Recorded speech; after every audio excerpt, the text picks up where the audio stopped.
I know you all can't always say it, so I will say it for you, but I am grateful that you have come to share this perspective. That is a really important one. If Republicans want to protect research, they can stop cutting research funding. They can make sure that the NIH and the NSF are fully staffed with scientific experts who make decisions based on research, integrity, instead of fascist ideology and conspiracy theories. What if the real threat to America's future isn't what politicians are warning you about, but what they're ignoring? In this hearing, Congresswoman Summer Lee goes all in, accusing conservatives of pushing xenophobic rhetoric and undermining higher education. But is that the full story? Or is there something much bigger at stake here? Before we break this down, make sure you hit that like button and subscribe to the channel. We cut through the noise and give you the facts with a clear America First perspective. Let's get into it. Pennsylvania, Ms. Lee. Thank you, Mr. Chairman. It feels like this hearing is yet another of the Republicans' latest attempts to villainize the global community and undermine higher education. Universities already put significant resources and efforts into making sure their hiring, enrollment, and research processes are safe. But conservatives would have us believe that espionage is one of the largest issues facing higher education, and that we should treat every international student or faculty as a foreign spy. The research universities in my district, like the University of Pittsburgh, Carnegie Mellon University, are great because, not despite of, the international community. Dr. Grasso, in your testimony, you mentioned that your university's achievements are made possible by the ability to attract the best and brightest from every corner of the United States and the world. How does your university benefit from enrolling international students and hiring international faculty? Thank you, Congresswoman. That is a great question. We attract the best and the brightest from around the world, and they come and they enrich our campuses because they not only bring their intellectual power, but they bring different perspectives from around the world and how different cultures and communities look at different problems. And that helps our students learn from them as they sit side by side in classrooms, and it helps our researchers attack very difficult problems from different perspectives. So we have benefited greatly from an international community of the best and the brightest. And Time Magazine just ranked the University of Michigan the 9th best university in the world. There were only 4 other American universities ahead of us. They were privates. We were the first public, but we were ranked the 9th best, and it's in part because we can attract the best and the brightest. So here's what happened. During a congressional hearing, Summer Lee came out swinging, claiming that Republicans are exaggerating threats like espionage in American universities. According to her, conservatives are painting international students and faculty as potential spies, and she says that narrative is not only wrong, it's dangerous. Now let's pause right there. No serious conservative is arguing that every foreign student is a spy. That's not the point. The real concern, what many Americans are actually worried about, is whether our institutions are doing enough to protect sensitive research, intellectual property, and national security. That's not xenophobia. That's common sense. Lee goes on to highlight universities like the University of Pittsburgh and Carnegie Mellon, arguing that they thrive because of international talent. And to be fair, there's truth there. Global collaboration has played a major role in innovation and research in the United States.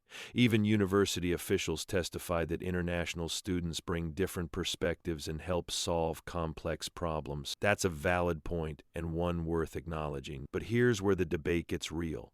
Thank you. So it sounds like diversity, equity, and inclusion do make universities great.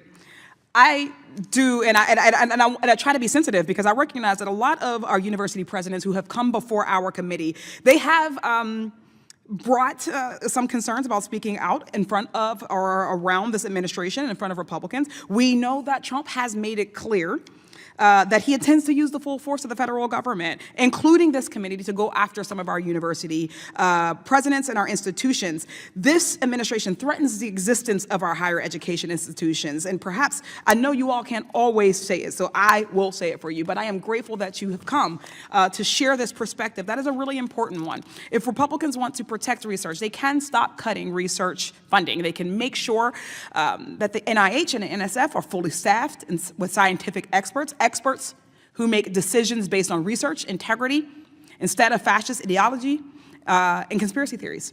Visa delays, travel restrictions, increased security or surveillance, kidnappings from ICE, heightened uncertainty, and the chilling effect caused by hearings just like this one are what actually make it impossible for schools to fulfill their educational and research missions. Every bit of innovation that contributes to our position in the world has come from innovation through global collaboration.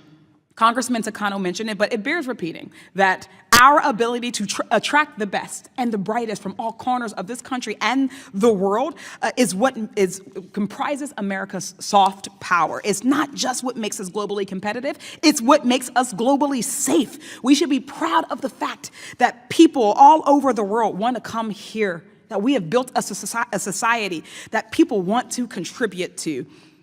If they no longer feel welcome here, they will take their talents elsewhere. They'll use their skills to build up the world around us, and we will be left behind.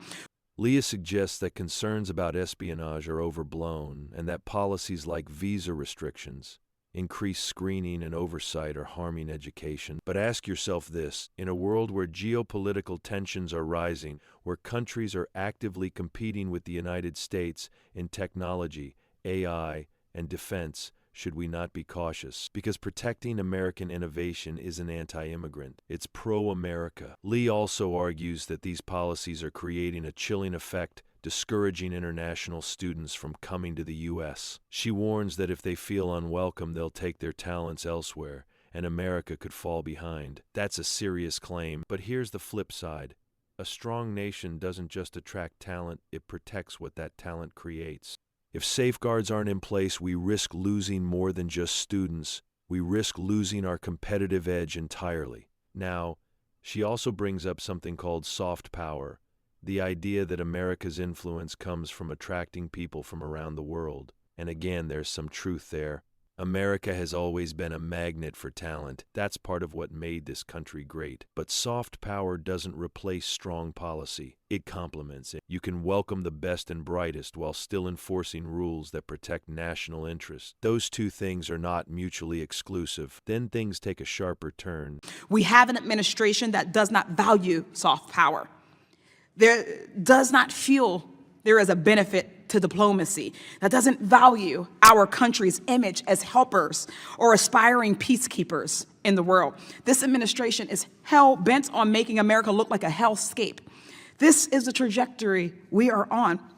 And to add insult to injury, when xenophobic rhetoric about foreign espionage causes students to be profiled and discriminated against, what recourse do they have? Because in January, we learned that the Department of Education's Office for Civil Rights has been dismissing 90% of discrimination complaints, and this was while half of the OCR staff were placed on administrative leave thanks to DOJ. Very quickly, Ms. Emery Aris, can you remind this committee what the Department of Education spent on civil rights staff who were not allowed to work from March to December 2025? We know it was at least $28.5 to $35 million. So instead of paying civil rights workers to do their job and process discrimination cases, the Department of Ed spent millions of taxpayer dollars to strip students of civil rights protections.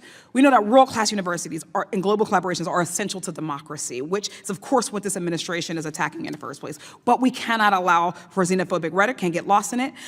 Those of us who are still interested in democracy will continue to fight for international students, for their contributions to our country, and we'll continue to fight against the kind of global democracy and diplomacy that so many of our greatest achievements were built on. I thank you all so much for your time. Gentlelady's time has expired. Lee accuses the administration of damaging America's global image and even labels some of the rhetoric as xenophobic.